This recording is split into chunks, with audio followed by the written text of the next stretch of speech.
তেল ঝাল মশলা দিয়ে তো অনেক মাংস খেয়েছেন, এবার একটু এইভাবে আলাদা করে রান্না করে খেয়ে দেখতে পারেন।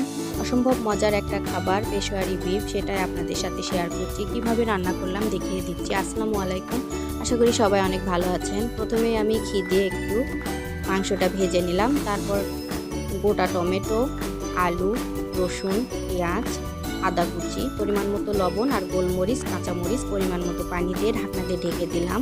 প্রথমে একটু মিডিয়াম আঁচে রান্না করতে হবে, তারপর লো হিটে 2 ঘন্টার মতো রান্না করলেই হয়ে যাবে। খুব সহজভাবে রান্না করা যায়, অল্প উপকরণ, মশলা ছাড়াই। অসম্ভব মজার একটা খাবার।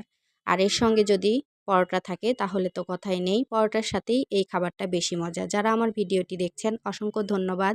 এভাবেই পাশে থাকবেন আর এই রান্নাটা অবশ্যই একবার হলেও ট্রাই করবেন।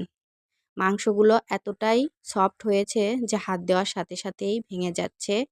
ঝোলটা অসম্ভব মজার। আপনারা যারা খাননি এই প্রসেসে রান্না করে খেয়ে দেখবেন।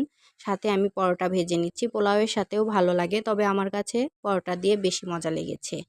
গরুর মাংস এইভাবে একবার রান্না করে খেয়ে দেখবেন পরোটার সাথে, আর আমাকে কমেন্টে জানাতে বাধ্য হবেন।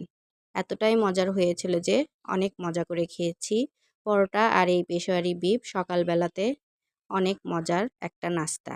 মেহমান আসলেও এই নাস্তাটা বানিয়ে দিতে পারেন। আজ এ পর্যন্তই। আল্লাহ হাফেজ।